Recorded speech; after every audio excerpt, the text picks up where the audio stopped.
House of Prayer, and Salt Media.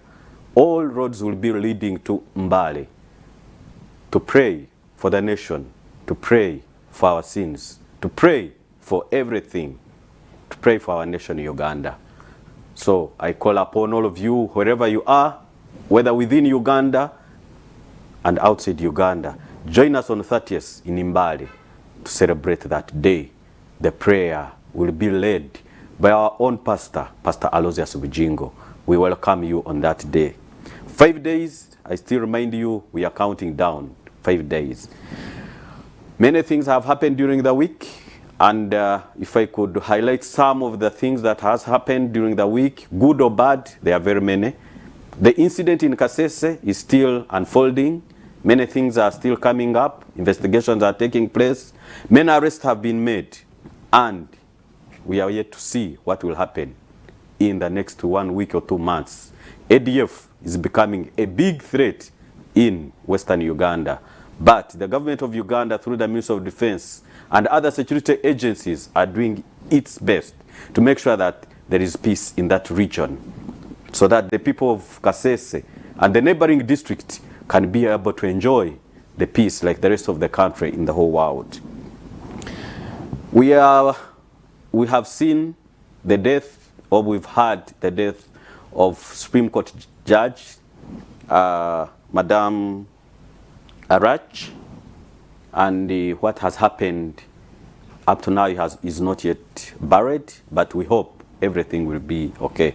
We saw the court ruling yesterday, and we shall be discussing about it briefly, what transpired in court and why the Supreme Court judge, the judge that all Ugandans have been watching out there as one of the best judge, cannot leave things behind corrected.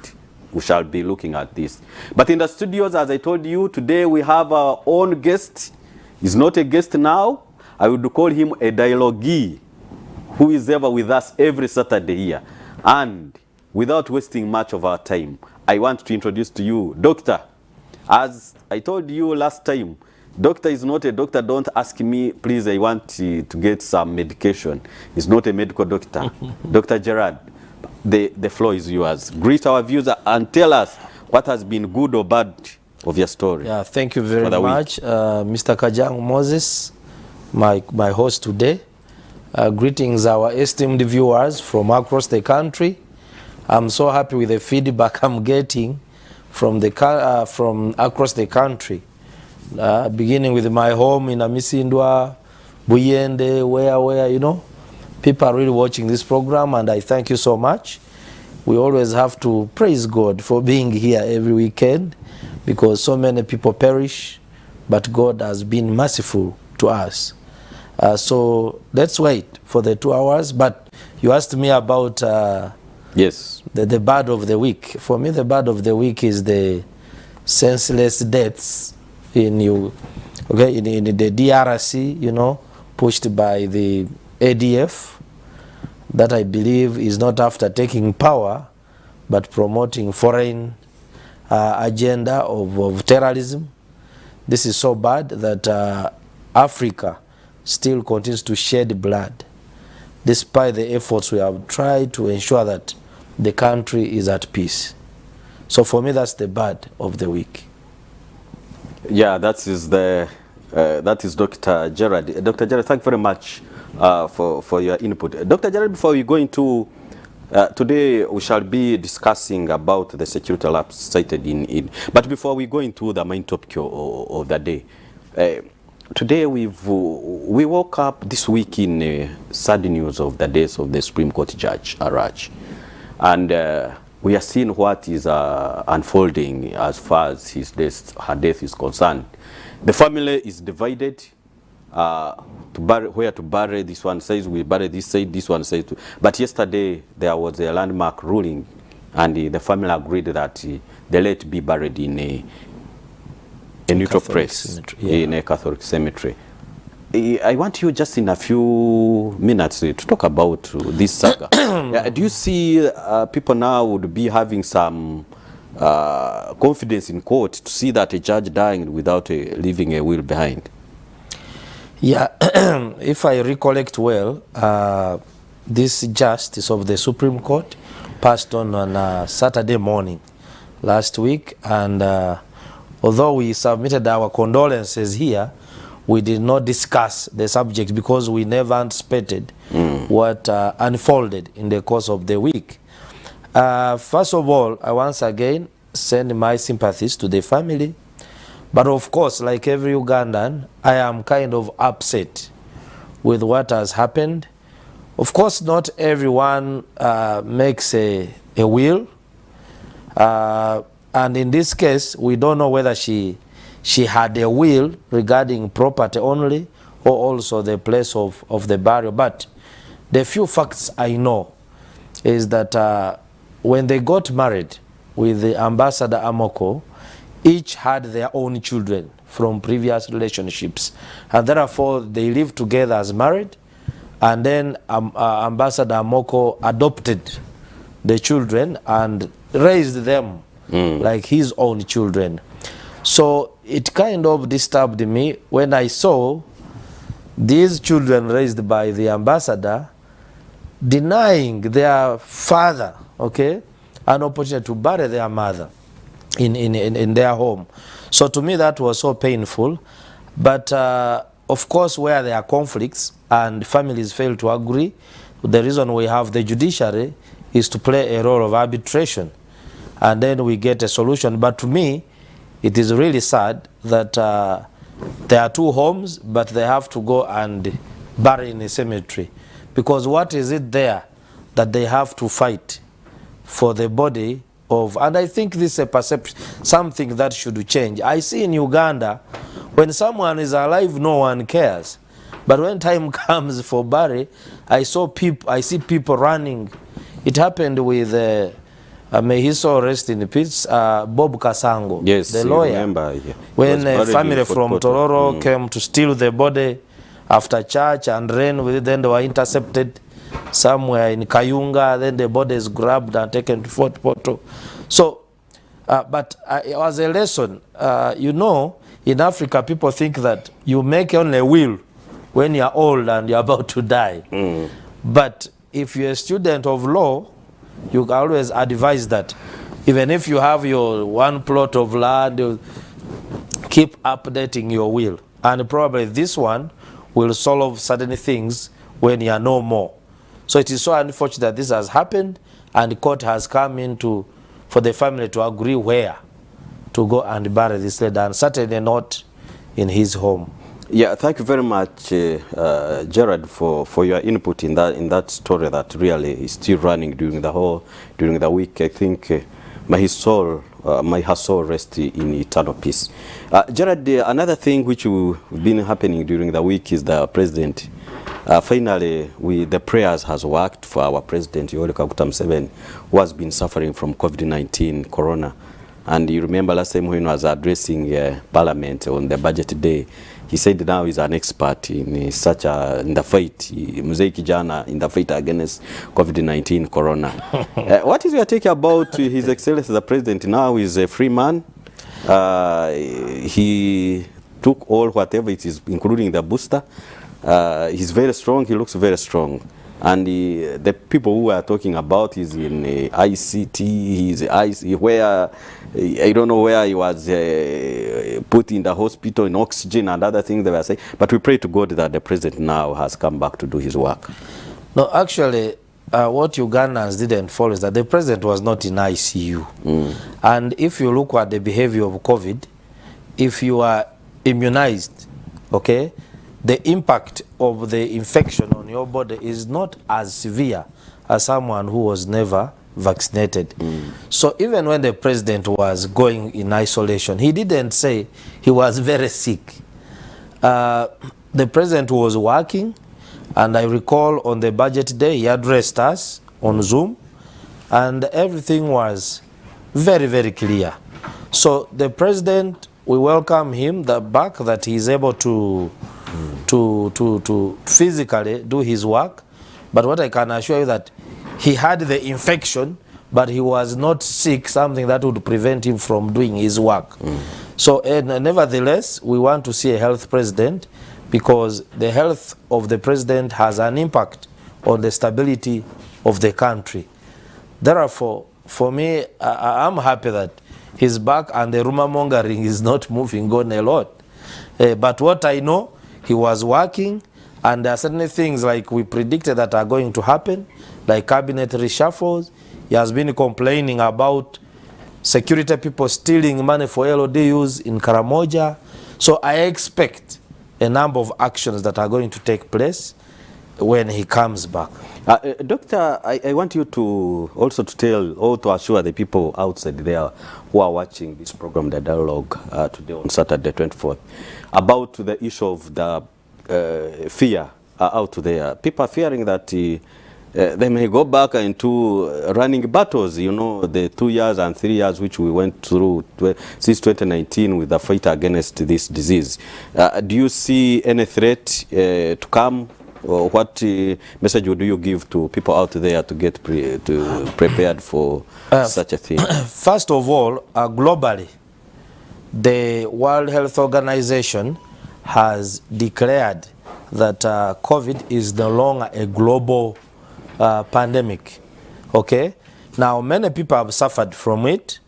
Their immunity has been boosted. Those who did not get the vaccines, some have suffered it a number of times, and then therefore their immunity is up.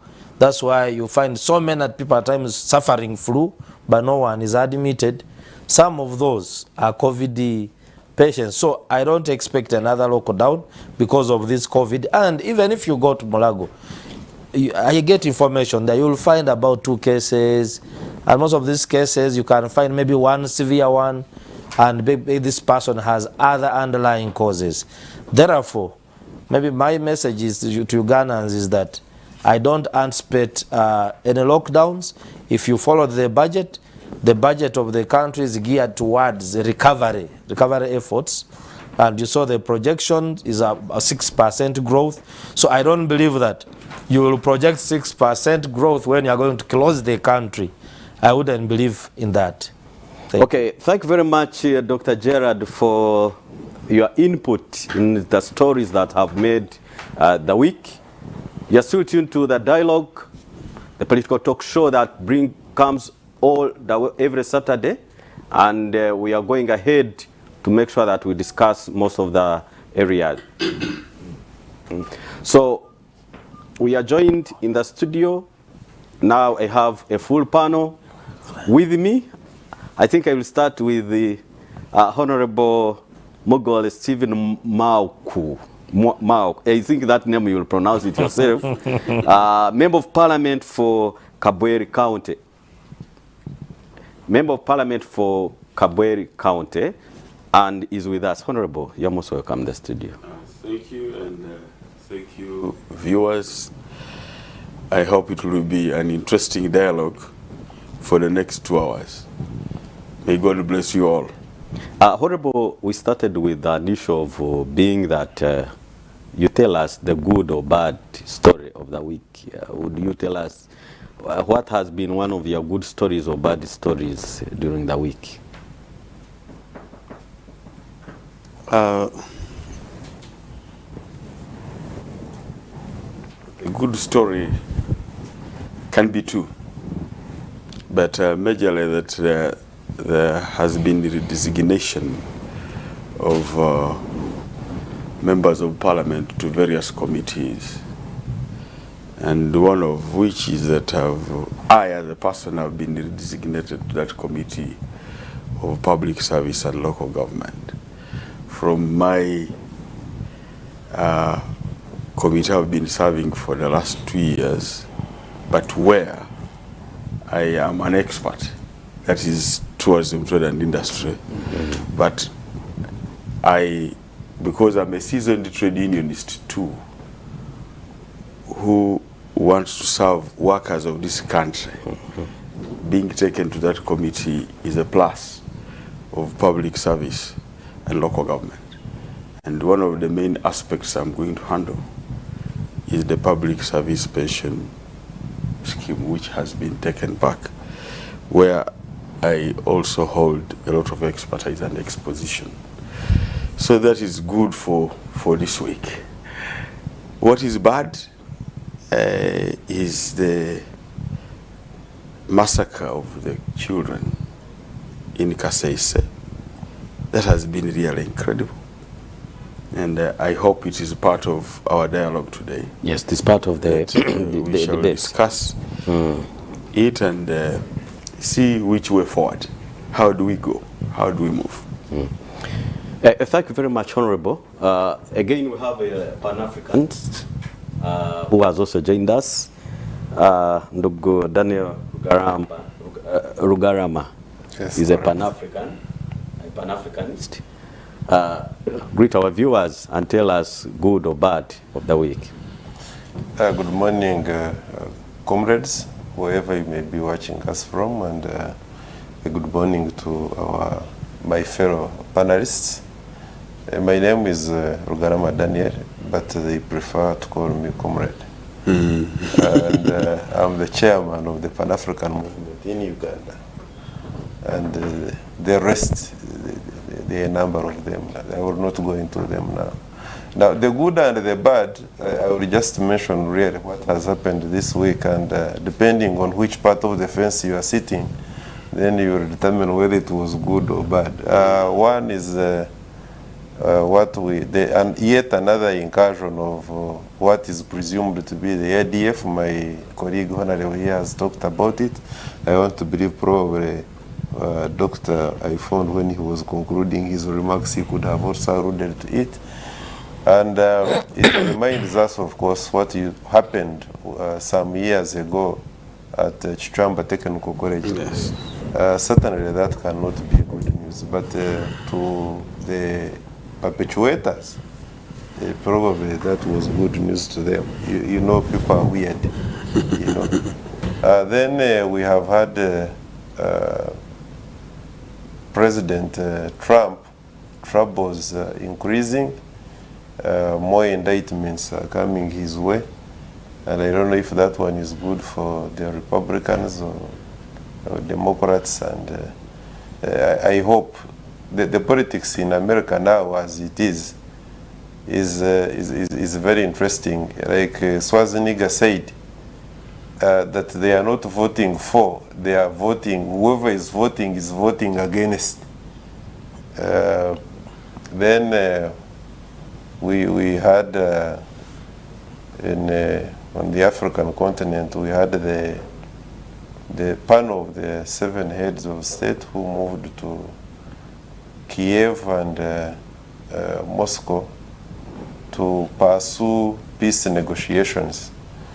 Now, there is a certain section of our people, and I don't know, the neoclassical scholars and commentators on the African continent have got a tendency of undermining their very own. I find that trend very disturbing, that everything that is started on the African continent, if it is originated by the Africans, then it must be very bad. Now that is, of course, symptomatic of the lack of patriotism, and that has a lot to do with our past colonial history, that anything to do with Africa is painted bad. And we have not been helped by the education system, because we seem to be glorifying what is not ours, and what is ours, however small it may be, the contribution, we demean it, and that is continuous. So that has constituted part of what I have observed in this week. Any other, I hope, during the main course of the discussion. Thank you very much, Pan-Africa. I think, Honorable and the Doctor, you have started testing the spirit of Pan-Africanist. I think you had started, it's just Jaribu, but we read a lot about you, and we thank you for the history and for what you do for follow Uganda. him a lot. Is it Pan-Africa Friday? Pan-African Friday. We follow you. Thank you very much. Thank you so much. We are going to go straight to our topics for today. The good thing, we have the Member of Parliament with us in the House, and you've heard or we've seen what has transpired during the whole of this week as far as the massacre in Kasese, the children, our children who were studying there in that school, the Mpondwe Rubiriha Secondary School, where so as we talk now, over 43 people are confirmed dead, including the local people who were just within the neighborhood and the students themselves. And we saw this week this saga or this incident coming on the floor of Parliament. And I saw the Minister of Defense, Honorable Bamulanga Vincent Sempija, presenting a mysterious statement detailing of what transpired in Kasese. I want you, Honorable, I want to start with you because you are in the center stage of that house and the debate.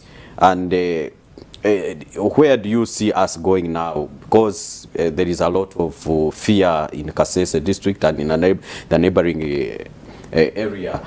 The statement the minister presented on the floor of Parliament, do you see that it will bring hope or it will put down the fear of people in Kasese district? Because we see very many people now are being arrested. Last Saturday when we were here, there was investigation, but we see the head teacher, the headmistress, and other people are being arrested. The people who are cooperating with the rebels are being arrested. Do you see that this thing has been equally debated well? Because we've seen some leaders in our country, especially some members of parliament, contradicting. The security is saying this, the other are saying the other thing. You saw the RDC in Kasese was being accused for talking things that are really not classified as far as he is in charge of security at the area. Let me start with you, Honorable Stephen, from the point of view of Parliament. What solutions have you put in place to see that there is no any incident to occur again in Kasese district, as far as the statement which was presented by the Minister of Security, Minister of Defense? Thank you, moderator. My name is Moses Kajangu, if when I had already introduced myself. Yes. Thank you, Moses. I will try to discuss in two ways. Number one, as Parliament, you see, and you will begin at the end, that what was the resolution?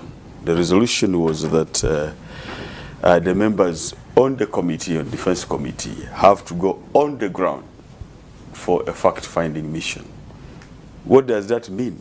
That even when the statement has been made by the Minister of Defense, it was not satisfactory. If it was, then there would be no need of the committee going onto the ground to give, to make fact-finding mission.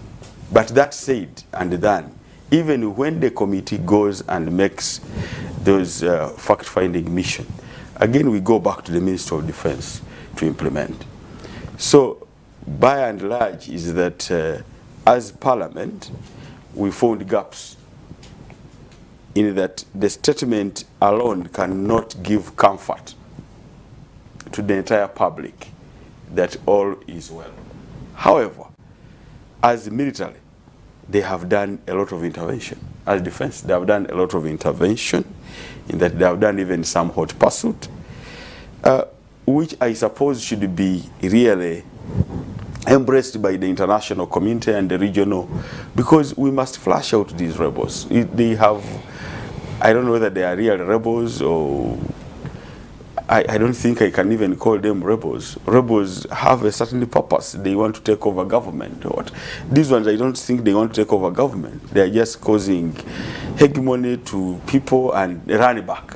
Because if you can, they are the people who attack the students of Kichwamba.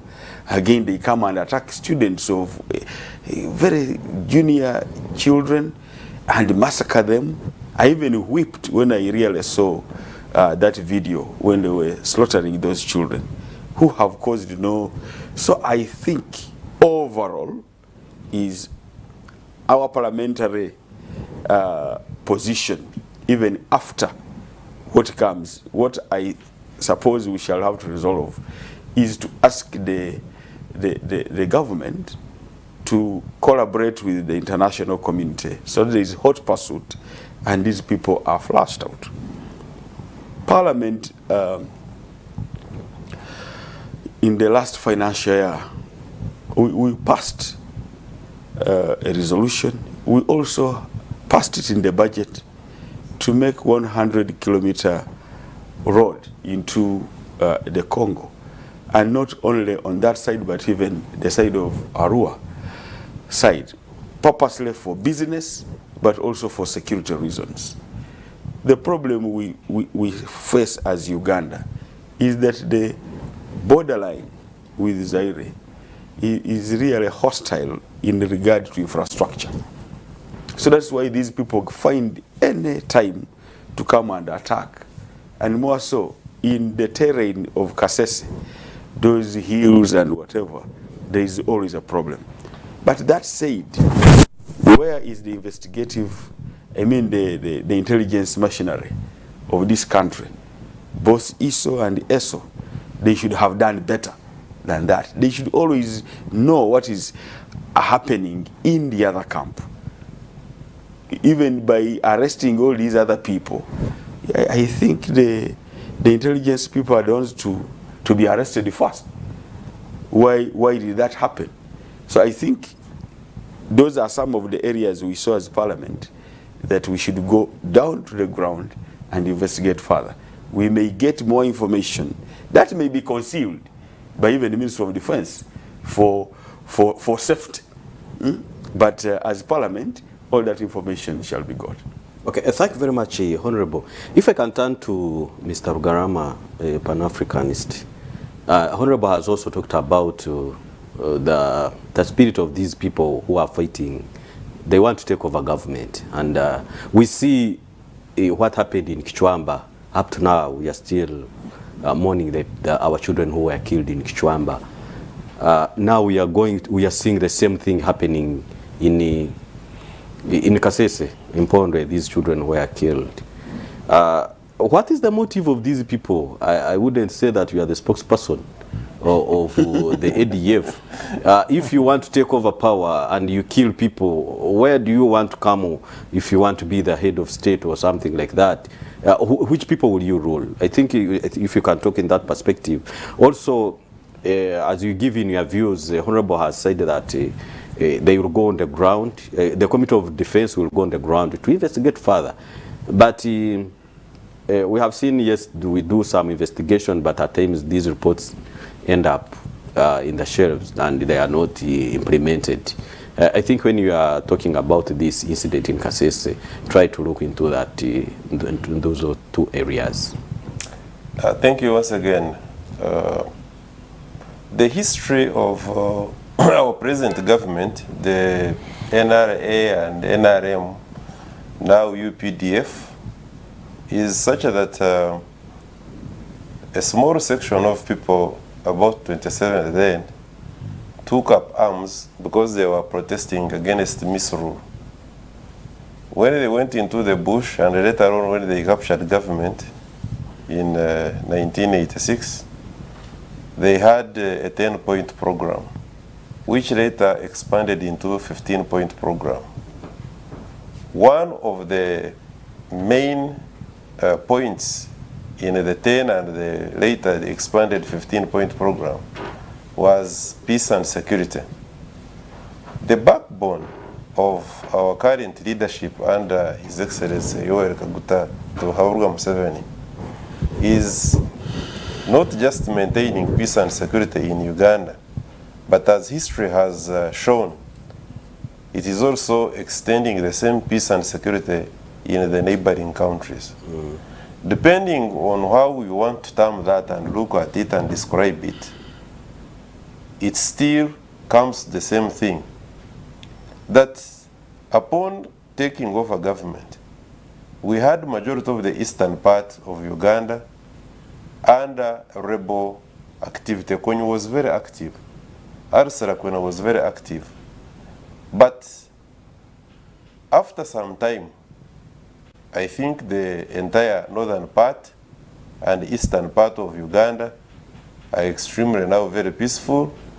We no longer talk about camps in northern Uganda, and we know what that meant, because I have had my senior brother and colleague, now current Minister of Justice and Constitutional Affairs and the General President of DP, Norbert Mao, talk about the issues of northern Uganda and the camps.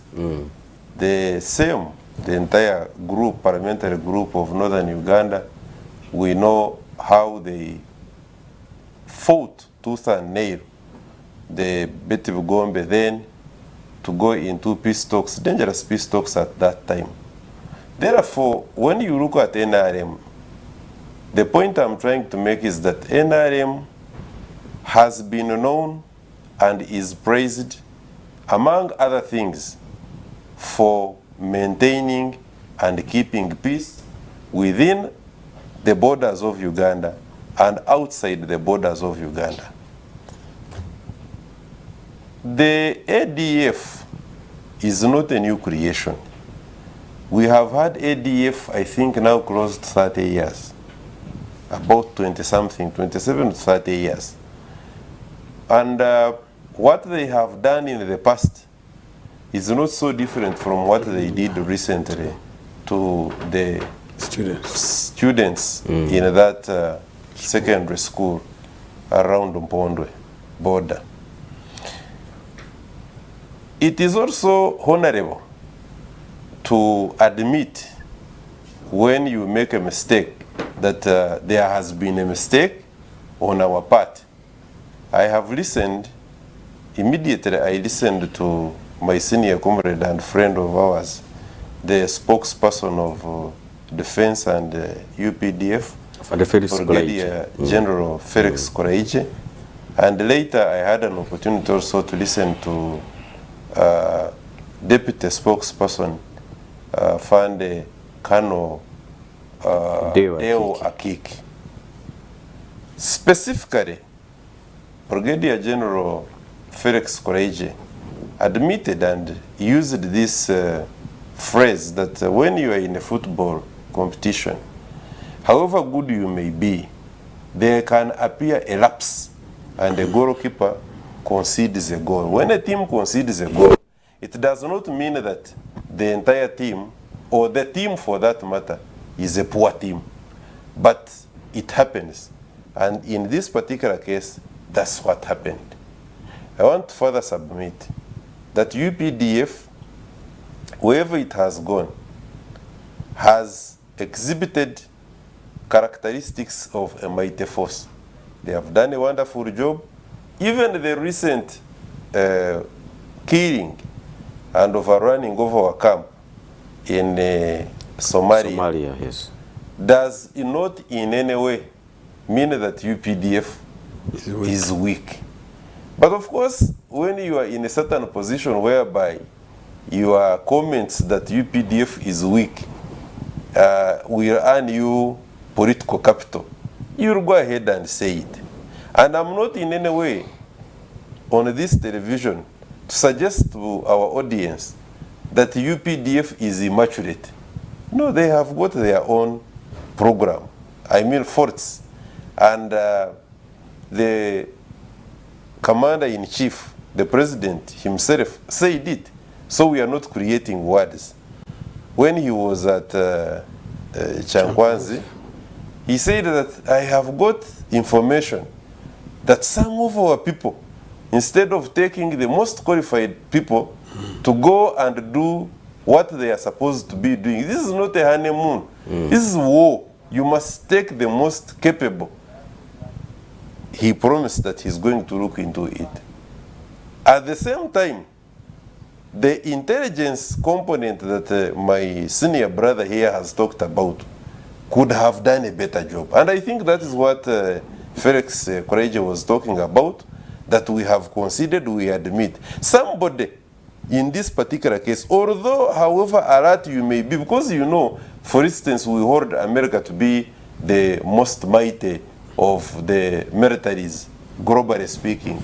But how many battles and how many wars has America lost? Many. They are even flushed out of Somalia, you remember. before the African Union mandated the likes of UPDF and our other sisters to come into Somalia and make a stabilization. So, therefore, the ADF and whoever, because ADF has not come out to claim that they are the ones who did this.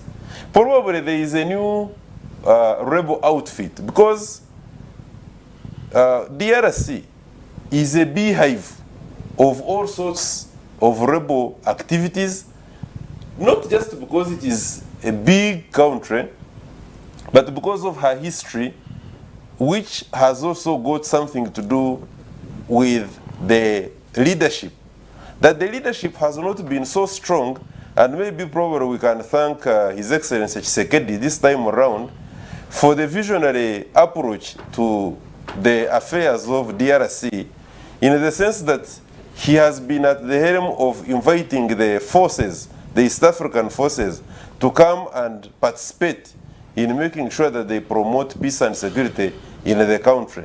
They are not yet there, because if we can pacify DRC, the situation in Kasese, around that area, because we have got porous borders, yes, and we do not have the capacity, we must admit, we do not have the resources.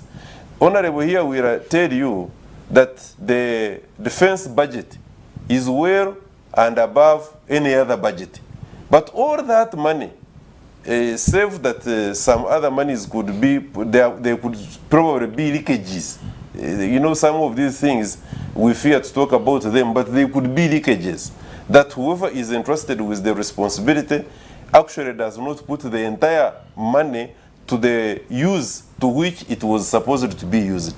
That happens also. Okay. But I want to believe, as I conclude on this, that generally speaking, ADF and any other rebel outfit out there, majority of them actually who have just fizzled out.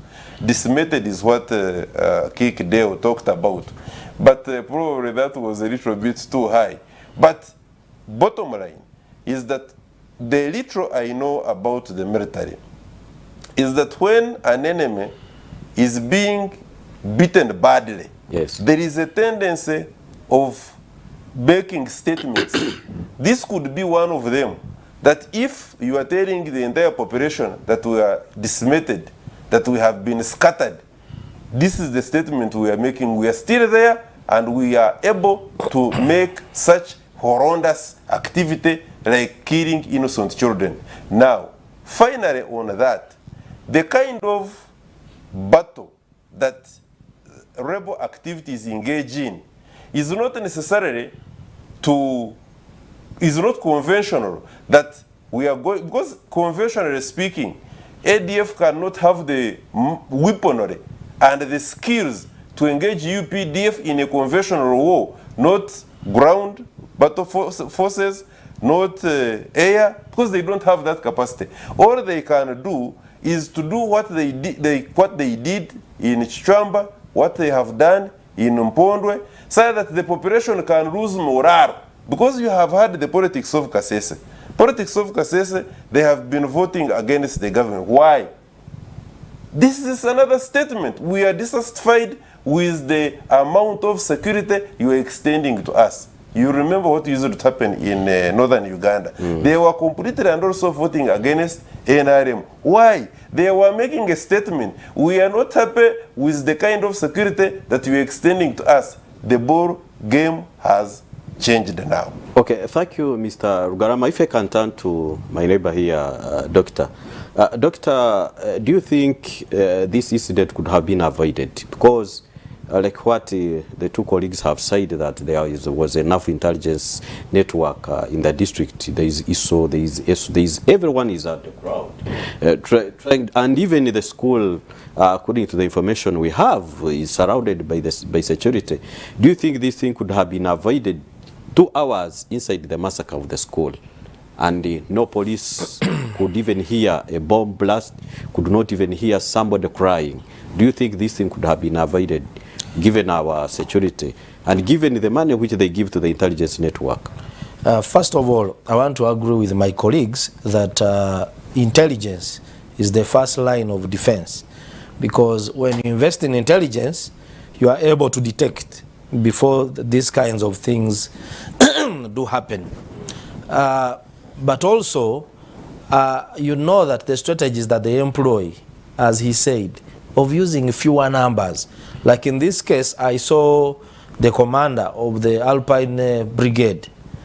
His brigadier who? Yeah, someone. Is it Okidi?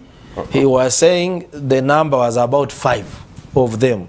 So if 5 people can come discreetly in the dark of the night and they do that, first of all, the army has to take some time to know what's the number of these people who have attacked. Because you also don't want to go and risk your men. You don't know how many are the enemy, especially if you are not fed by intelligence. So the response could have been sluggish, but probably they wanted to get more information. Now, second, thirdly, the ADF has become a global problem, not only Africa. As you know, I said it here that now we have the ISIS, which started in Iraq, and then it is affiliated to the Al-Shabaab in Somalia. Then you have the affiliated to Boko Haram, who are causing havoc in Nigeria. And then you have the Islamic State of Central and Eastern Africa, in Mozambique, Congo, Central African Republic. And therefore, probably the original mission of the ADF taking power does no longer exists. And therefore, they have been brainwashed with the ideology of creating a caliphate. That if you go to areas that are lawless, that have no law and order, like in the DRC, then you capture territory, you can recruit Congolese, and you also control territory there, while you make money from, from the sale of timber, from the gold. So there is a very big problem. So I wouldn't want to say that the government is weak, but this problem is no longer for only Uganda, and it's going to be a challenge for some time. Recently, I read a report following the massacres in Kasese. The UN released a report documenting how terrorism money is moving from Asia through Somalia, through Kenya, and they pointed countries, even Kampala here. They mentioned about active urban cells. People we move with, we hit with, but they are affiliated to those cells, financing and so forth. I was very happy with the Parliament. I think early this year or end of last year, they passed some laws, the anti-money laundering law and then anti-terrorism, to strengthen them, to ensure that we strengthen, and then we don't have illicit money that is moving left, right, and center. Therefore, I believe the problem is big, but with efforts like we are working together, I am really happy that the Uganda People's Defense Forces is fighting together with Congolese forces in where we went for Operation Shuja. This has never happened before, and therefore it needs efforts of all countries and the support of our citizens. The vigilance, you saw bombs in Kampala. Ugandans have a tendency to get excited. Maybe you are in a shop selling, you see some Nigerians wearing a hat, they give you a tip, and then you are excited. You don't investigate who is this. Renting, someone will tell you I live in Makerere, but at the same time saying, but I also live in a hotel in Tinda. So they should need to be vigilant, and I think it's very important. Then lastly, there are areas that have been pinpointed by security as hotspots for recruitment. Bugiri, areas of Namaingo, Chazanga here on Umbarara Highway, there are areas. So if we can have sustainable peace efforts, and maybe the very, very last, finally, the issues of the conflict. I'm happy government has talked to His Highness, the Umusinga of Rwenzururu, but we need sustainable peace building efforts in the community, so that the community does not become collaborators in these conflicts. Thank you very much, Doctor, for your input in this topic. Doctor talked about the issue of Parliament passing laws, money laundering and other laws. And Uganda is on the map, or is known for passing very good laws, but operationalizing it is another big problem. But that is honorable. I'm not saying we shall discuss it today, as per the, the rules of procedure, how you do your things in Parliament. But honorable, I'm coming to you. There is this notion where they say the ADF, the attack in Kasese, could have been attributed to the release of the Omusinga, Mumbere and his subjects, the people whom he had been arrested with. I don't know, some leaders have come out to attribute that thing to that one. You as a leader, what is your take on this? That is speculation. Because does that mean that they were celebrating the release? I don't suppose so. I think this is just, it was a bad coincidence that Dom Singa was released and this also did that attack. Their attacks are always unprecedented. They just come unknowingly. Like when they did with Kichwamba, was it in relation to the Musinga being there? No. This is a group. I'm happy doctors analyze it well. For me, I don't call them rebels, really. Because a rebel group, they would be rebelling for a purpose.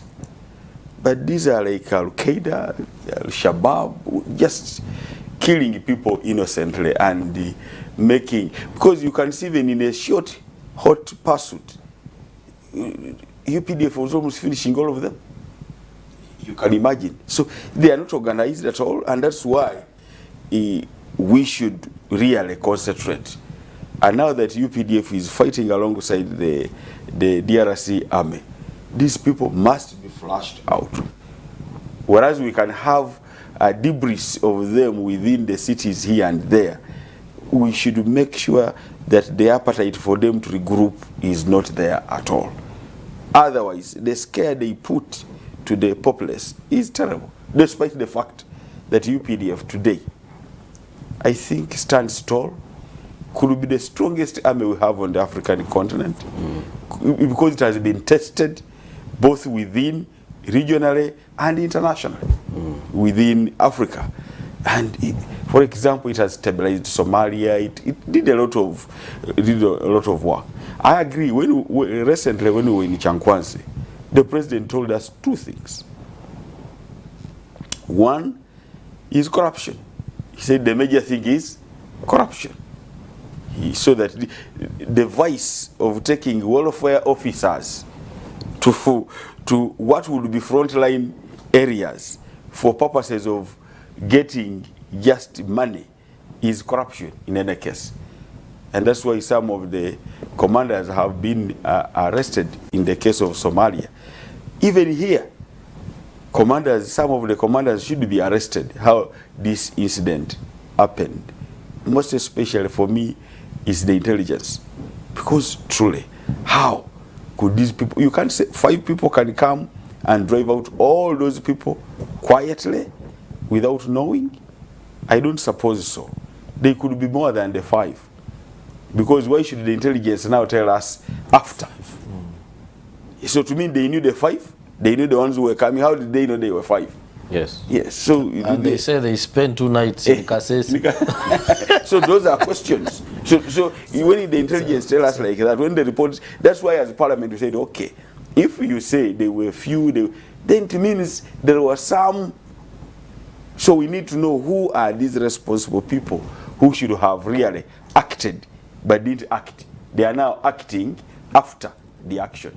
Okay, thank you very much, Honorable. Before we go into a break, Mr. Rugarama, Honorable has talked about the professional army Uganda has, and in all countries, Somalia, we are in Congo, we are in South Sudan. Wherever anything happens, we go there, and it is deployed there. Do you think from the spirit of Pan-Africanism, Uganda is doing well, if it's not doing well out there or inside, we are not doing well inside our country? Do you see this is the time for Uganda to withdraw its soldiers from the countries where they are so that they come here and protect the people internally? No. You see, thank you very much. And very quickly on this one, I commenting on both my colleagues have just talked about the concept of intelligence. I think we are consensus, we are agreeing that we should strengthen civil intelligence. The population should provide the intelligence. It's actually we are the first point of contact when it comes to intelligence. I think we need to strengthen that, and NRA, NRM, UPDF now, from NRA, knows the concept of civil intelligence. Somebody somewhere is indeed sleeping on the job, and we need to wake that person up. That is one. Two, the President of the Republic of Uganda is by intents and purposes a full-blown Pan-Africanist. Actually, he's our chairman, and at the same time, he's the chairman of the Global Pan-African Movement. Therefore, what he has always done in as far as extending the armies to the neighbors, because the first point of security at the same time, if you want your house to be in order, it is very important for you to be able to look into the neighbor's house and see that there are no elements that are bound at any one given time to come and destabilize your own home. And it would make a lot of no sense if, for instance, the Republic of Uganda sat back and didn't look into the affairs of South Sudan.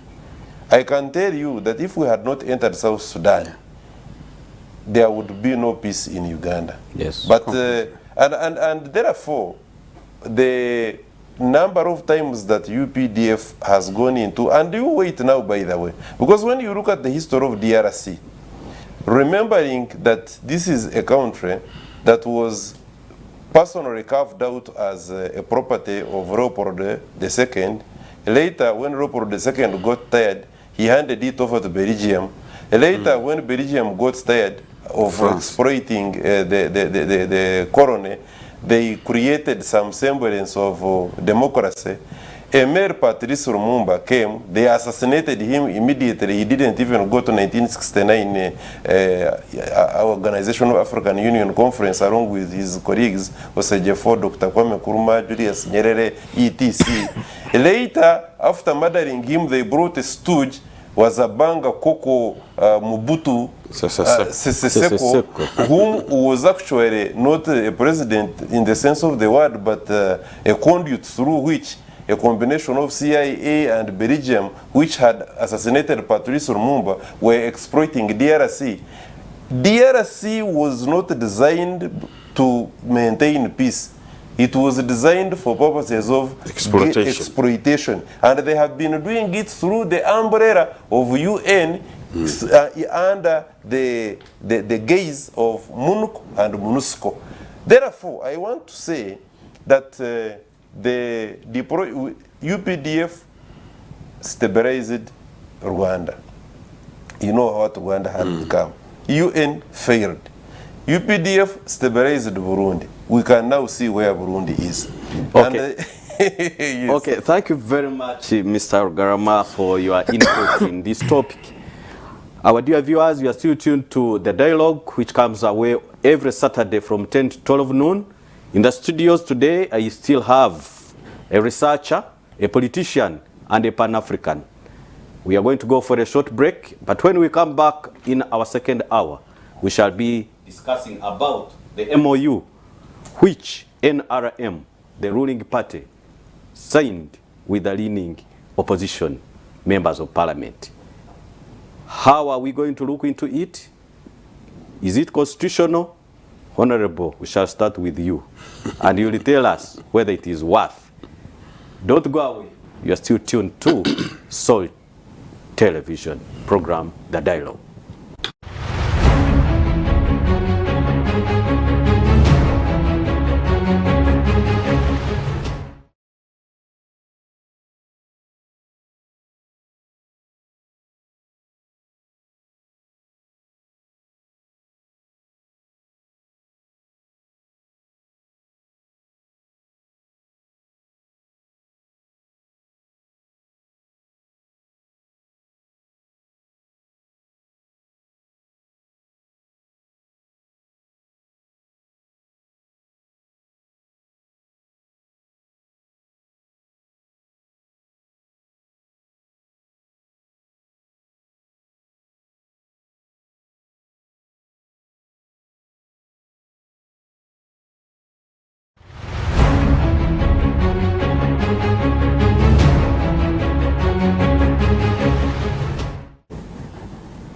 Our dear viewers, we welcome you back from that short break. We are still discussing important and national issues that has transpired during the week. And we have already completed one of the topics, the Kasese. We still pray for the people in Kasese to have a peaceful, like the rest of the country. I still remind you that come 30th all roads will be leading to Mbale. Honorable, I think you'll be one of them who will be leading us to Mbale for a crusade, where we shall be praying for the nation, praying for every problem that is affecting you. The bonds shall be recovered. We are heading to our second topic today. We want to look, like how I explained it to you, about the MOU, Memorandum of Understanding, signed by the NRM, and I would call opposition leaning Honorable Mapinduzi. Honorable Mapinduzi was a former LOC5 or chairperson for Gulu district, and is known for his hard work and specialization in the area of local government and public service. Honorable Mapinduzi was the chairperson of one of the Oversight Committee of Parliament, the Local Government and Accounts Committee, that looks around or plays an oversight role to local government and other parastatal bodies in Uganda. But we saw him last week when Parliament was opening up for the third session of Parliament. We saw Honorable Mapinduzi tendering in his resignation to the Speaker of Parliament and to the Parliament of Uganda, resigning from the oversight role of Parliament, which is led by the majority party, that is NUP in Parliament, that is National Unity Platform, led by Kyagulanyi, and the leader of opposition, Martha Simpuga. But today, we want to look into that, Honorable, like how we promised you. The people out there, they are waiting to hear from your voice.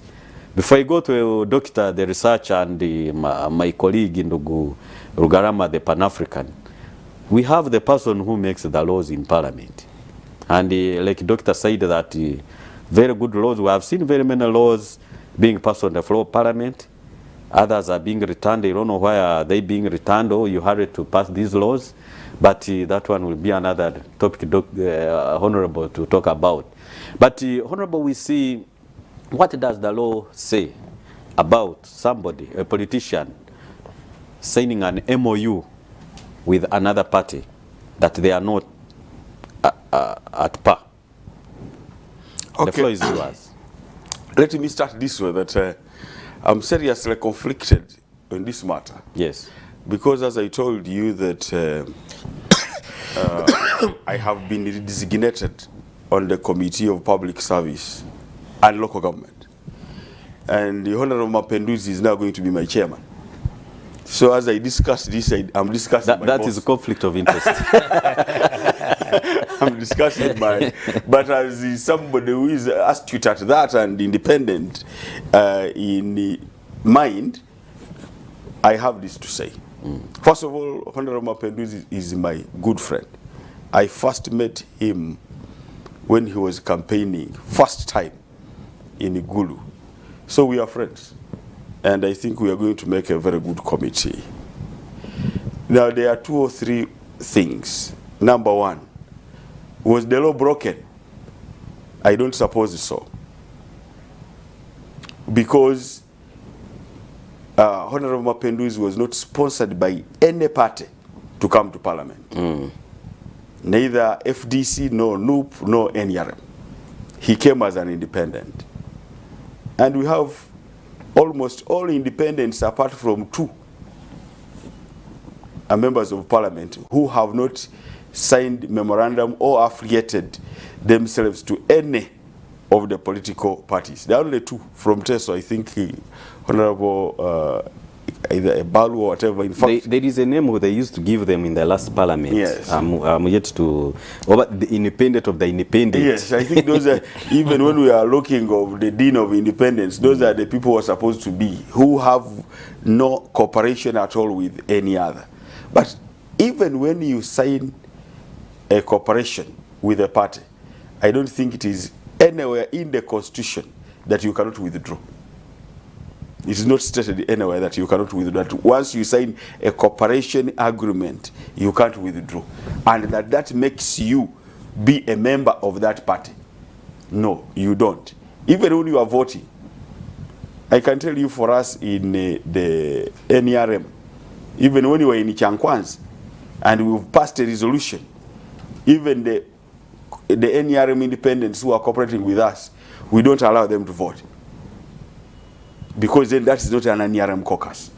The NRM caucus has cooperators, yes, but when it comes to voting, they are not part of the... Yeah, that one is very clear, Honorable Iveni. The ex-official ministers. In the floor of parliament, sitting in parliament, like Honorable Mao, he has no powers to vote. To vote. They are members of parliament, yes, but without voting powers. So it is just like when when Honorable Mapenduzi cooperated with FDC, and now the opposition nominated him to lead one of the accountability committees, that was local government accounts committee.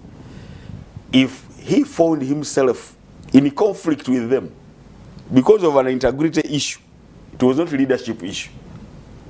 You know, our president always tells us that if we are playing in the same team and somebody touches the ball, you don't tell the referee that this one, we should have a penalty here when it is on your side. So I think that's what brought conflict, that he started something that made even the commissioner from the opposition be suspended from the commission. But that was not a leadership issue, it was an integrity issue. According to him, he thought the man was not moving the right direction. However, what could have been the proper disciplinary procedure for that? It was not to withdraw him. So the opposition was doing really like a perjury. In the mid, they wanted to withdraw him. And that's why he had to say, I can't continue. It's just like now Dr. Kagaba, who was put into something and left in the air to swim alone. That's why now you see him, he defies any orders. So for Honorable Mapenduzi to change and sign another memorandum with NRM, I think is right. Whoever thinks this is not correct, they should go. And for this one is in the public domain, somebody should just go to the Constitutional Court and the Constitutional Court will do this ruling. But do you think Honorable Mapenduzi and the NRM Secretariat would have been so stupid to allow this without consulting the powers that be? They would have consulted. Obviously, the powers that be in regard to the judiciary, in regard to politics. So one can go, it can even help, so that it brings another dispensation in the legal framework. It can bring another dispensation. But even when it comes and the court, for example, in the event that the court rules that, okay, this person loses the seat because he has crossed, our party, NRM, what I know of it, they embrace a new entrant more than the current. Why? Because they know for you already understand the NRM very well. That's why you can see. Besides, do you think, in all fairness, Honorable Mapenduzi would lose an election, even on NRM ticket? Yes, that's what I'm coming. That's where I'm coming to. Because now when he signs with that, that will mean that we already have an NRM flag bearer currently in his constituency. But what would be done, like the way NRM does, it would be to talk to the person there, because now these are now like two NRM candidates, but one is already in parliament. If he's removed, he would go on the ground and obviously would ask our NRM flag bearer either to withdraw or to be deployed. And if he insists, what happened in Serere would still happen. That even if he went independent, NRM would support all the two, because they are all NRM candidates in one way or the other. And Mapinduzi would still come back, and would come back stronger. You see, the current spokesperson, I mean of the Secretariat, Honorable Dombo, they are the ones who were in this Forum for Democratic Change when they were making that, when it was a pressure group. Yeah, it was called PAFO. PAFO. Yes. They were the great leaders of PAFO. When he came back home, you know, he's my neighbor, Kibuku district neighbors of Butaleja. The people told him, anything that conflicts with the president, you lose the election. He had to withdraw. Currently in Gulu, I'm sure NRM is at the rise. And so Honorable Mapinduzi, with his voters, he must have already calculated that falling on this side, because we are political animals, you just don't take a decision without calculation. He now knows that whatever comes on this side, he wins. But that said, I don't think that there is any constitutional provision that stops an independent from switching allegiance from one party to the other. I think the Constitution was on people who have been sponsored by a party. He comes and swears in as an NRM, as FDC, then you cross. The crossing on the floor meant crossing from one party to another. Mapinduzi has not crossed to any party. He has been cooperating with FDC. NUP designated him. Now he has crossed, signed a memorandum of understanding with NRM, but still an independent member of parliament. However, before I take away that microphone from you, there is also another related. You talked to Dr. Kagawa, who has now denounced Kagabo, who has now denounced his official party, that is the National Unity Platform. And we see him also verbally or legally saying, having an understanding with the MK movement. And people viewing out there who are watching this program also would want to know who designates him, because you've just told us that you have been designated, this is the third session of Parliament, to the Committee of Public Service and Local Government as per the rules of procedure of Parliament that govern Parliament. Who designates now such a people who, because we have not seen anybody, because the MK movement is a pressure group. Yes, we have not seen him like signing any agreement. Like so who designates? Because I see NUP disassociating him from Dr. Kagabo. If they will lose it, because now even Dr. Kagabo, by the because Honorable, the independence report to the Speaker of Parliament. Yes. Where does Kagabo now reports? He is still NUP. Kagabo is still NUP. We had rebel MPs in the NRM. Yes. It didn't mean that they went anywhere. They are still with the NRM. So he's a rebel NUP who does not agree with what NUP is doing currently, but is NUP. And he has never crossed, he has never come to the floor of Parliament and said, I have crossed from NUP to this. So he is NUP. And even if NUP dissociated with him from him, still the Speaker has the mandate to designate where such a member can sit. Yes. It will not be the first time. With the current dispensation of Parliament, yes, 99% of our sittings are free sittings. I'm NRM, but I always sit on the opposition side because there is more space other than squeezing on the other side. I will sit on this side. And that is now, we have broken that rule of procedure of we sit, it is a free sitting. Okay, thank you. So Kagabo can sit anywhere. Anywhere.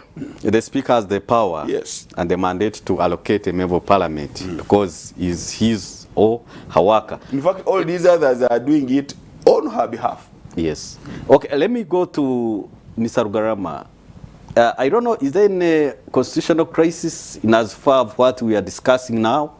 And you remember, if I'm not mistaken, in the 9th or 10th Parliament, Honorable Fox Odoi went to court for the same case, for the independence, that resulted to the constitutional amendment to address the issue of if somebody wants a politician or a member of parliament wants to cross from one to a party, that one has to be done a year to elections. But now we see something happening.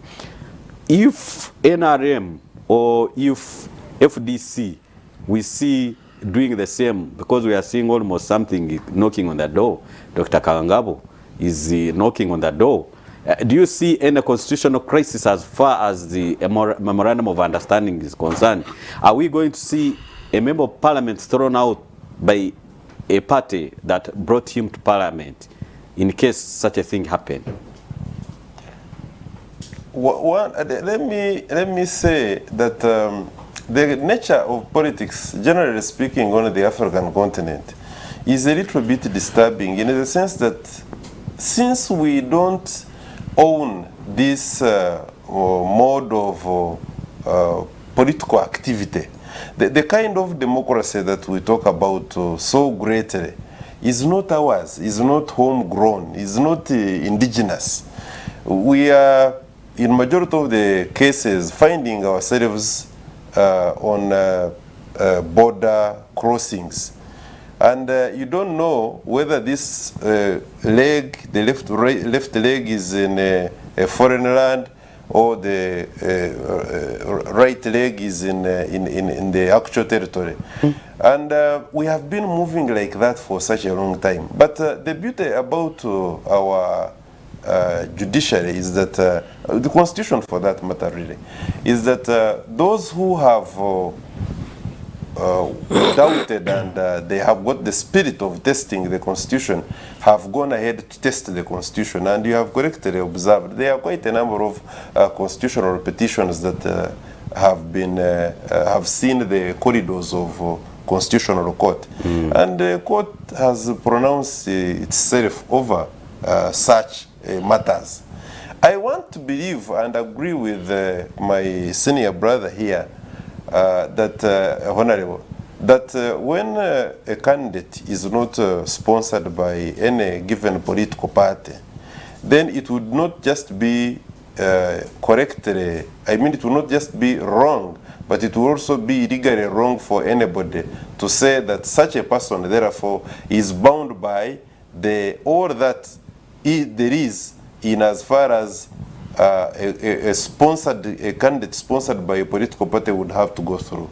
In this particular regard, I don't think that Mapinduzi is actually culpable because he's an independent person, and besides, he's cooperating with anybody, with a particular political party, and they have signed a cooperation, memorandum of cooperation or memorandum of understanding to cooperate in as far as running the political activities of this country are concerned.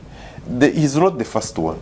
Very many, and I understand the NRM where Honorable belongs, majority of the independents, actually, when you look at our parliament now, majority of the independents are the dissatisfied NRM members. When they don't think that the NRM primaries have gone well, NRM Electoral Commission, our senior brother and my former history teacher, Dr. Tango Doi, has done a good job. For whatever reasons, because Tango Doi is just a supervisor, it's you people who organize your things. For him, he comes to just declare. So for you, when you go there and use money or use other tricks, including witchcraft, that is your business. So for him, you will come and say, this is from what I have seen. Of course, he's also not shy to cancel some of these elections, and he has done such a thing before. He said, no, this is not befitting. So what happens, therefore, is that majority of these dissatisfied NRM members, when they make it, later on when the Electoral Commission, now they called independent, where I worked for a solid 11 years. Yes, solid 11 years. And I know that the Electoral Commission of Uganda does a good job. Because if it was not the case, I can assure you, and it was behaving like any other, then these independents would also not be seeing the light of the day. No. So they do, and they come to the Electoral Commission of now. The Independent Electoral Commission. Yes, the Independent Electoral Commission, and that's how they come to Parliament.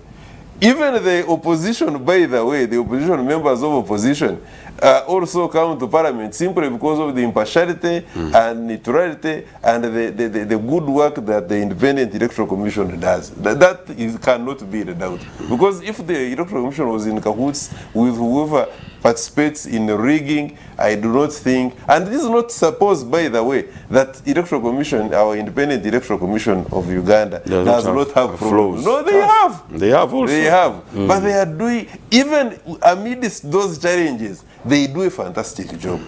So, having said that, there is no constitutional crisis. Absolutely not. It cannot be there. And I would love that we keep testing our constitution as many times as possible, but without abusing the process. Because there is when you take a frivolous and fictitious matter to a constitutional court for interpretation. Now that should also not waste taxpayers' money. Because whenever those judges sit, it's money. You know, it's money going. And I think it is also not good manners for anybody to abuse court processes. And for that matter, therefore, I want also to say that we need to change the way we look at politics. Because one of the things, His Excellency the President of the Republic of Uganda, around 2010, around there, he wrote and submitted a paper, it was in South Africa, the bottlenecks, the Africa's bottlenecks to development. He pointed out 11 points, and one of them was ideological. He said the problems we have, one of the problems, the many problems we have on the African continent that impede development, apart from a very weak civil service, the issue of infrastructure not being properly developed, we also have ideological bankruptcy. He says, now, this ideological bankruptcy sometimes confuses many of us. We are like, but what is this ideological thing? The moment you are not focused to know what benefits the country, the bigger population, and that you devise ways and means of making sure that you pursue that line without wavering, then you are not ideologically clear. And when you are not ideologically clear, you get a problem. The reason as to why we see, if for instance somebody who is an independent coming to cooperate with a government, a ruling government, for purposes of running the politics, governance, to steer clear the leadership and ensure that the country moves forward, and you look at that as betrayal, I think is lack of ideological clarity. Thank you very much, Mr. Rugarama, the Pan-African. I want now to turn to Doctor here. Honorable Mapenduz is on record to have moved a motion to censure the former commissioner of Parliament, Honorable Zake, the member of Parliament in Metiana. And you saw, and people were saying that how can a person turn against a plate where he's eating from? Whereby you are the chairperson of an oversight committee that is supervised by the leader of opposition in Parliament, oversight committee. You know, in Parliament there are 4 oversight committees. That is Local Government Accounts Committee, Public Accounts Committee, there is Government Assurance, and COSASE. Those 4, they are under the supervision or the oversight role of the opposition in Parliament, as per the rules of procedure. But we saw Honorable Mapenduz moving a censure motion, and the Honorable Zake was removed from the position of a parliamentary commissioner. And what we are getting from the people out there, they are saying that the appointment of Honorable Mapenduz could have been a reward to Honorable Mapenduz for or removing such a notorious Zake who has been a big problem to the ruling party. What is your take on that? When he was already a chair. Thank you very much. And actually, that is the kind of line I wanted to take. Yes. But before I go there, the first thing is that, like colleagues submitted, in 2006, when we first adopted multi-party election, after amending the law and then the referendum we had, there were so many, you know, NRM candidates in every constituency. And therefore, the NRM internally, I was privy to a certain report which was saying that these independents are posing a big threat to the NRM. So the NRM adopted a system at that time of sponsoring even up to 2 or 3 candidates in the same place, and then having an MOU that when you come to parliament, you have to side with the opposition. Even if you are independent, sorry, you have to side with the NRM government. So that is when it gave back to the issues of MOUs. And the legal minds that made noise at that time, saying whether it amounted to crossing the floor.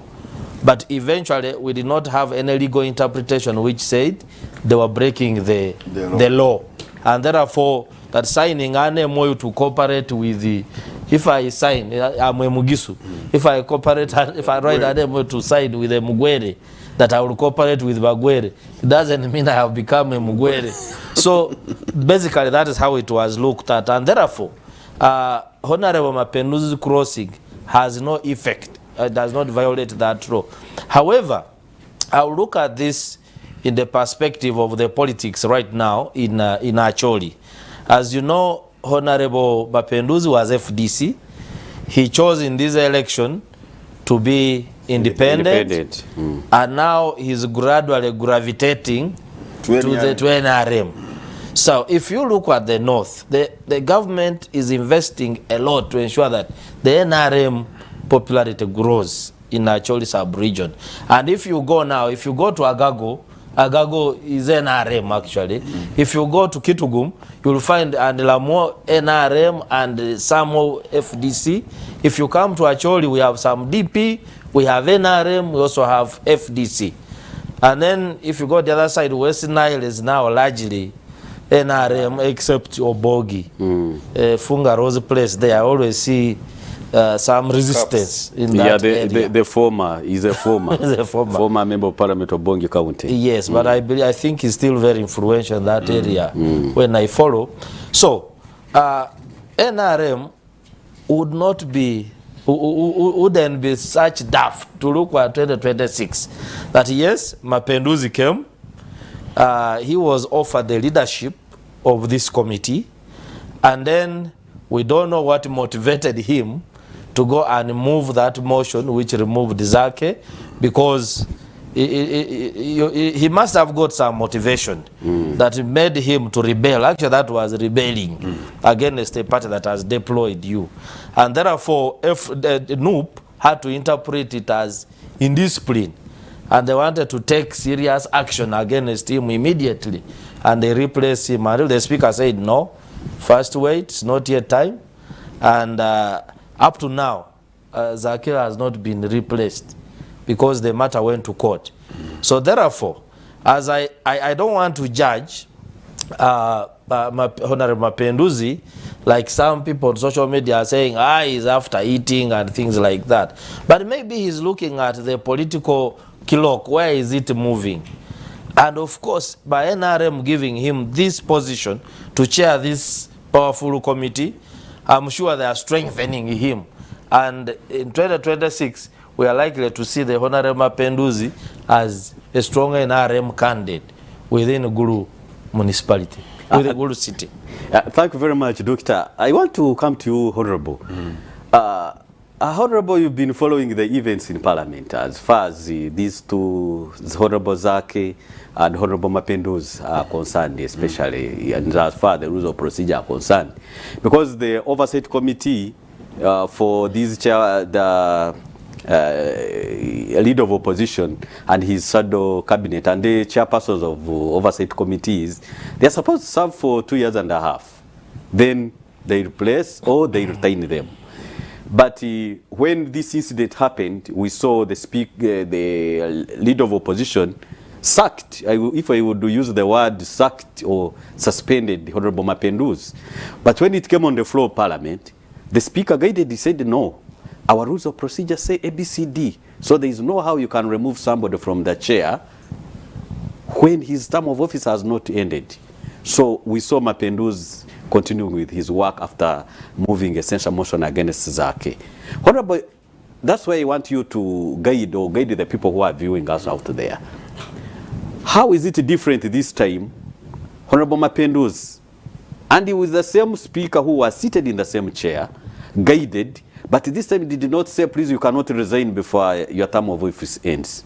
The term of office had ended. In fact, what I should guide is that we have sectoral committees, then standing committees. Yes. And sectoral committees run for only 1 year. Yeah, 1 year, yes. It is only standing committees that run for 2.5 years. So this December, like I sit on the Human Rights Committee, we shall be changing.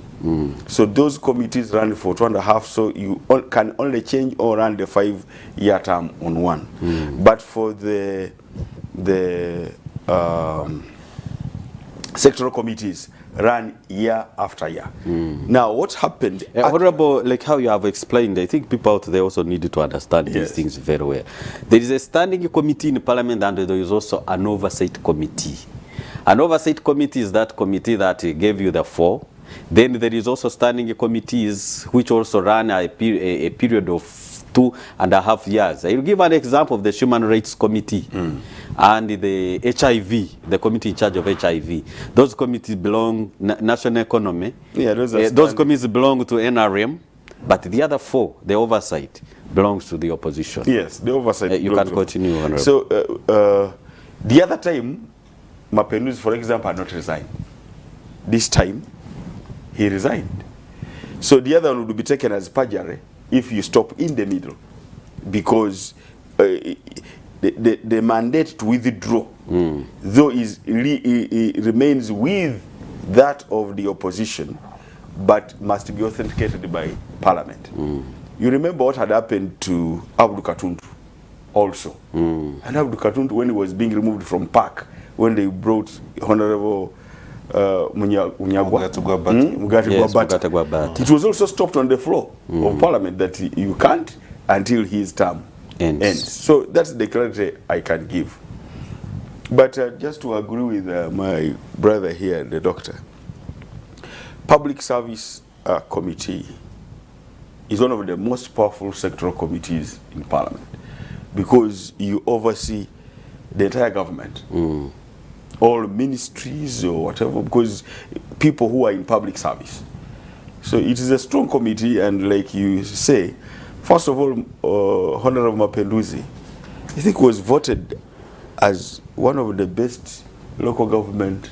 Not once, not twice. Yes. Yes. So somebody to say that he was just buying his way is even wrong, because even without the Mitiana saga, the Honorable Zake's saga, he was already a chair of a committee on the opposition. If the opposition also could see that he was the one who was fit to handle local government, that's why even here, the NRM also would see he's the most fit now to handle a similar committee, though the other one is standing and the other one is sectoral.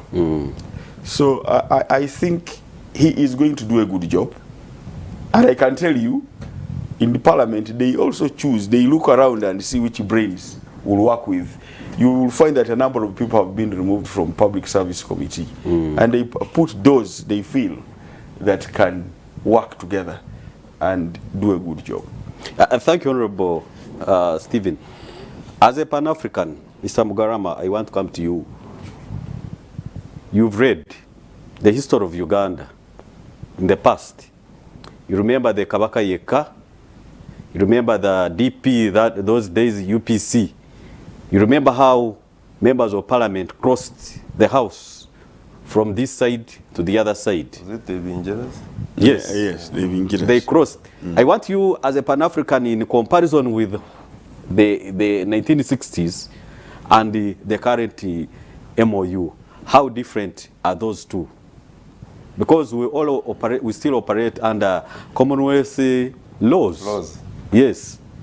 And there is nothing much really which has changed. The Constitution. How do you compare the 1960 and the current one? Those are two different constitutions. Were we still operating on the pigeonhole constitution? I don't remember. Has already really helped me. But in all fairness, I can just make a statement and even stop there. Yes. We are operating under different constitutional regimes. And in all fairness, the constitution then is very different from the constitution that we have now. Even the nature of politics. So what we are looking at now is a fundamentally different thing altogether.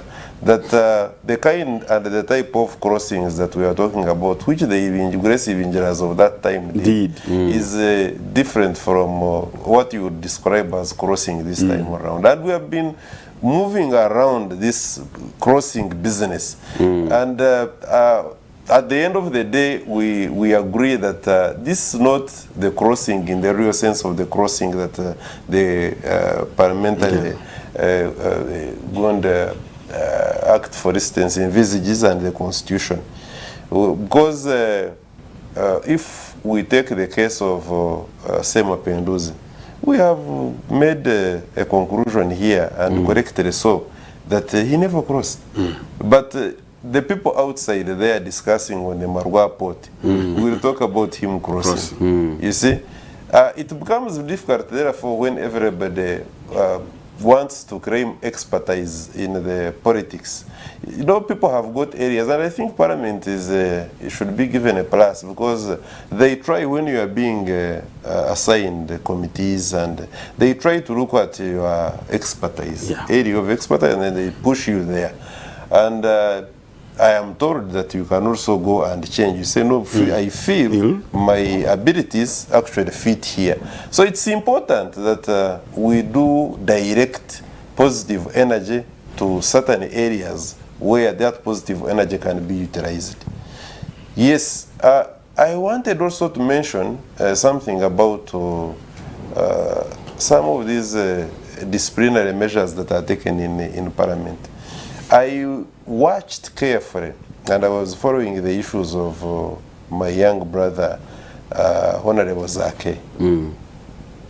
Towards the end, I made a silent prayer. You know, I like his energy, although sometimes he puts his energy to waste really. Because you see him fighting, and I know as human beings we get angry, and you cannot stop somebody from getting angry. And maybe sometimes he has reasons to get angry, but you don't need to go overboard in some of these situations. So where he has gone overboard, and where I think he made an error, even when I prayed for him, I was like, I wish now at this time he can quietly write an apology. And he goes on the floor of Parliament and says, Right Honorable Speaker, I apologize to you. What happened on my account, and it doesn't matter whether it was actually his account or it was somebody just hacked into it, and what transpired was wrong, and I am wholly apologize, and I would need the honorable members of Parliament to forgive me as well. I can assure you these people are very good. They were just going to let them matter. But you see, you cannot be macho all the time. And the same applies to my sister, the princess. Namuganza. You see, it took the entire prime minister. You know, here it is dialogue. This is the name of the program. You see, we are dialoguing. Yes. It took the entire prime minister, the amiable, right honorable Nabanja, to go and push a microphone a bit and say, sister, look.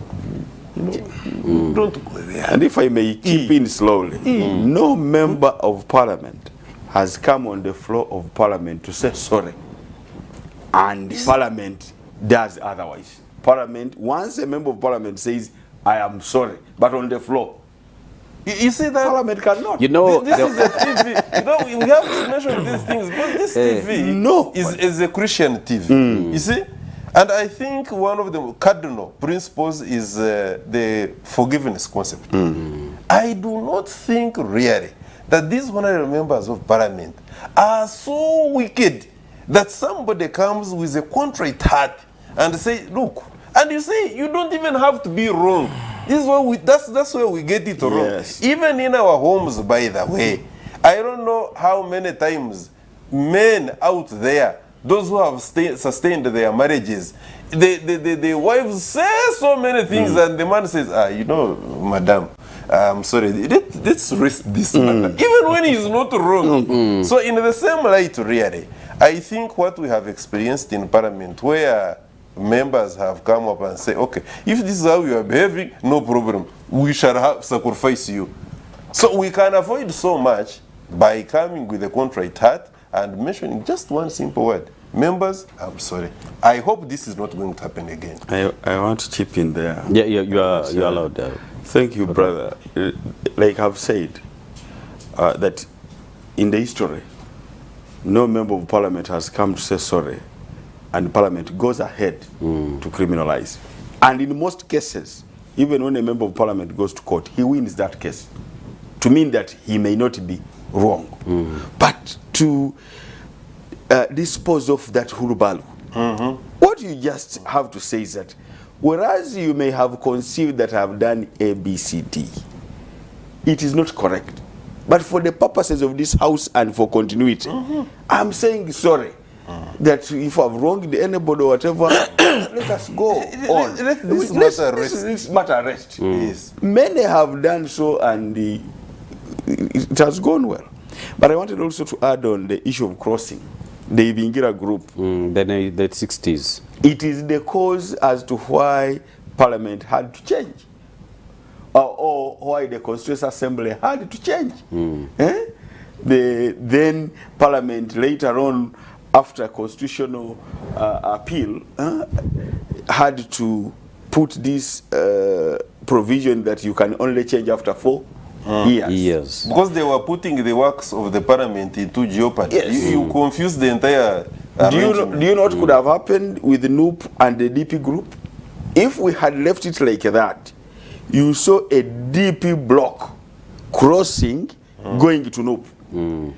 So if it had been left in abeyance, the DP block would have left the Mao group like it did, but on the floor of parliament, and it would have joined NUP. In fact, there was not only the DP block, but there was also this party for Major General Mugisha Muntu. Yes, we had Karuhanga, Honorable Karuhanga, and this former Honorable Muiru also going the other side. We saw a lot of, there was a lot of confusion there. Because always towards an election, there are always internal party conflicts also generated because of elections. Now, those internal conflicts can lead to blocks crossing. So this constitutional provision is really a roadblock. Otherwise, we would have seen the entire DP block of around 19 MPs or whatever going to NUP. And then it causes a paralysis within the political framework. Maybe also I wanted to, since I've had this opportunity, Honorable and our dear comrade moderator, there is this Pan-African Parliament. Now, the Pan-African Parliament, I'm thinking very loudly how we can change the rules of the game to allow members who are not necessarily members of Parliament to participate in being members of the Pan-African Parliament. Because with all due respect to the members who go to the Pan-African Parliament, there is that gap that you have not yet fully appreciated what Pan-Africanism is all about. But because there are allowances in the Pan-African Parliament in South Africa, there is, and you have been seated there, then you can also go and become a Pan-African member of Parliament. I have not seen those of you, apart from Cecilia Ogwara, and probably my other brother, what is his name again, participate in our activities. So I'm asking myself, probably will take the message. In fact, the past leaders did some work. The Professor Gengala Chigo, maybe what I can Honorable Felix Ogo. You see the rate of members of parliament falling out causes this problem. Because you have to be a member of parliament in order to. Yes. So if 87% of the members of parliament don't return, then it affects the Pan-African Parliament. Yes. Yeah, but now what the Pan-African Parliament should do is actually to get the expertise of those that have been very effective in the Pan-African Parliament to be incorporated in one way or the other. Secondly, change the structure. And often also us opening up here. Yes, then opening up on here. who goes there. On who goes there. By here it is done politically. They may not look really actual at which person has the exposition. Yes. Huh?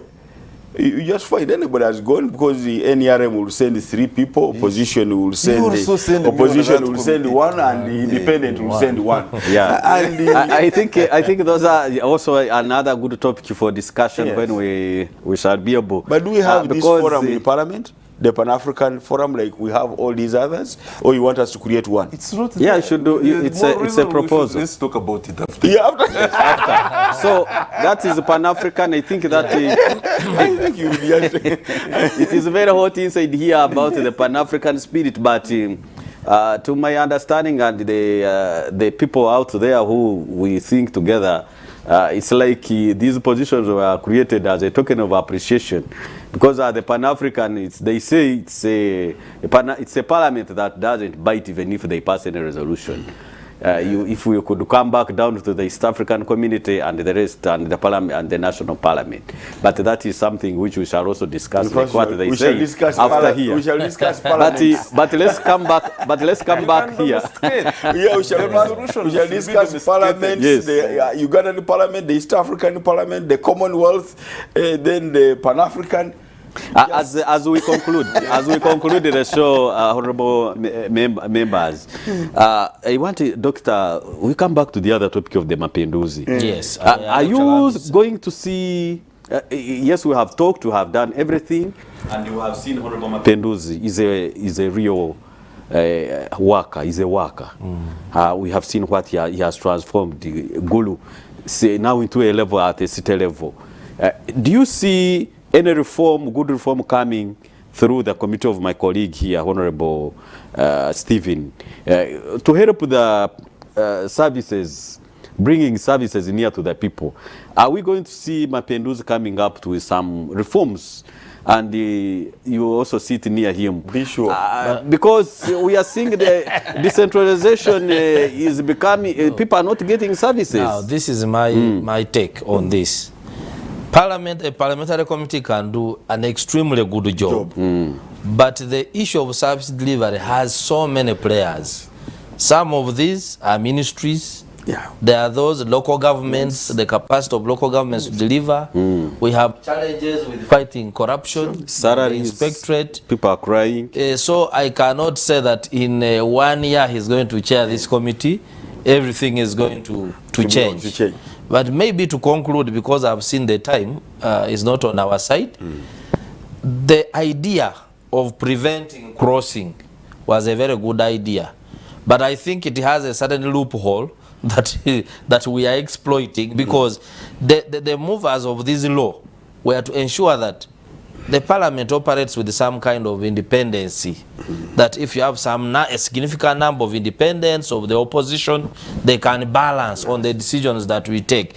So again, my worry is that when almost all independents sign MOUs with the parties, then the whole thing again loses meaning of the independence.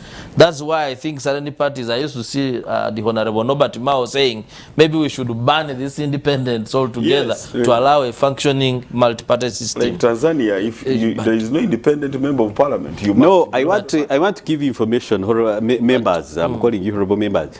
Yes, Honorable James Kakoza, during the amendment of the Constitution, he moved a motion that the independent be deleted from the Constitution and should not be recognized. But again, but it was defeated. Yeah. But he came back in parliament as an independent. The very person who was saying that the independent should now be that banned. is what I was coming You can to. see The person where who One, proposed that they should increase the walls of Ruzera upper prison went there. So Now, he was bringing up a good thing. Yes. But once it's defeated, then he also now, actually, I was coming to the issue of internal democratic processes in the Yes. political parties. When I was a youth in Makerere, I belonged to the Uganda People's Congress.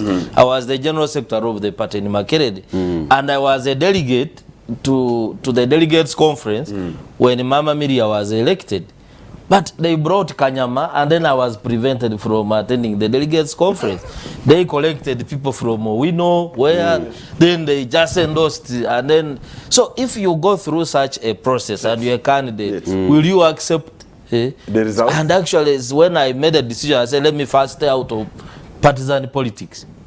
So if we don't strengthen internal political processes to ensure that political parties have the ability to deliver democratic elections. The other day I saw Honorable Tango Odoi complaining in Oyam that some candidates have carried delegates, they're hiding them in Guru, others in Lila, those who have a lot of money. It used to have in Butaleja a lot. I remember one time people fought seriously.